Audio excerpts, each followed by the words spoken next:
Hello mga katagbanwa, magandang gabi. Ngayon nga po ay samahan nyo kami sa pinakauna-unahan kong mini vlog. Okay.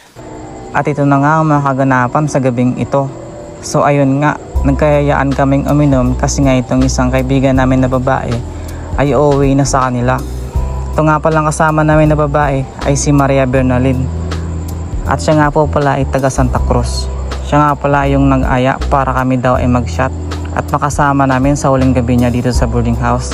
Kasi nga bukas ay uuwi na siya sa kanila. Okay. At dito nga guys ay nagbayad na kami at aalis na. At itong ang dalawa kong kasama ay nag-iisip kung saan makakabila ng yelo. Kasi guys, dito sa pinagbilihan namin ay hindi pa daw matigas. Uy, sana all matigas. At dito nga guys, naglalakad na kami. Naghahanap kami kung saan may binibintang yelo. At sabi kasi ng kasama namin guys, doon daw malapit sa carnival ay may binibintang yelo.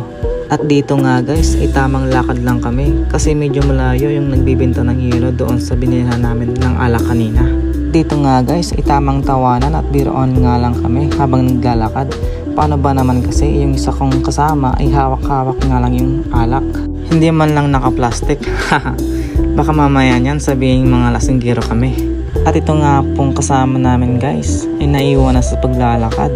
Ewan ko ba guys, baka busy siya makipag-chat sa jowa niya. Uy, sana all may jowa. At ito nga guys ay nandito na kami sa carnival. Ito nga pala guys ang carnival ng San Jose. Konti lang ngayon ng tao pero kapag fiesta or Christmas season, maraming tao dito guys. Napansin nyo guys, walang mga rides kasi nakita ko sila nung nakaraang araw, naghahakot sila. Hindi ko nga alam kung saan sila pupunta, basta pistahan din ang pupuntahan nila. At ito nga kasama namin guys, inahuli pa din. Busy makipag-chat sa jowa niya. At nandito na nga pala kami guys sa bibilihan namin ng yelo. Ito ang isang kasama namin, nagtuturo siya ng pampulutan daw. Inabot ko na pala dito guys sa kasama ko yung pambili ng yelo. At binibilang niya pa nga guys kung sakto ba yung dala kong pera o kulang. Napa-thumbs up pa nga siya guys kasi may sobra pa sa dala kong pera. Sakto guys, may pambili pa kaming pampulutan. 1 kilo nga pala na yelo guys ang binili namin. Kakahalaga nga pala yun guys ng 15 pesos. Sakto lang pala guys ang binili namin kasi isang bote lang naman yung binili naming alak. At dito nga guys ay bibili kami ng pulutan. Tinatanong nga nila dyan guys kung magkano yung binibenta ni kuya. Kala mo naman kung maraming bibilhin. 10 pesos na lang pala guys ang natira sa pera namin kaya isang piraso lang nabili namin. Papawi na pala kami guys sa mga oras na ito.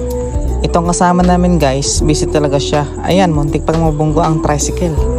Ayan guys, tamang lakad lang kami pauwi sa boarding house. At nandito na pala kami guys sa boarding house at nag-ready na agad kami ng mga gagamitin namin. Fast forward tayo guys at nakaset na ang aming mga gagamitin. At yung mga natira pala naming ulam guys ay dinagdag na namin sa pulutan namin. Meron ngang pritong isda dito guys at kare-kare. At tamang kwentuhan nga lang kami guys ng mga memories at mga experience namin sa buhay. Hanggang dito na lang pala guys ang aking mini vlog. Kung umabot ka man sa video na ito, supportahan mo naman ako. Do like and follow sa aking page para ma-update ka sa susunod ko na mini vlog. Maraming salamat sa panonood. Bye bye.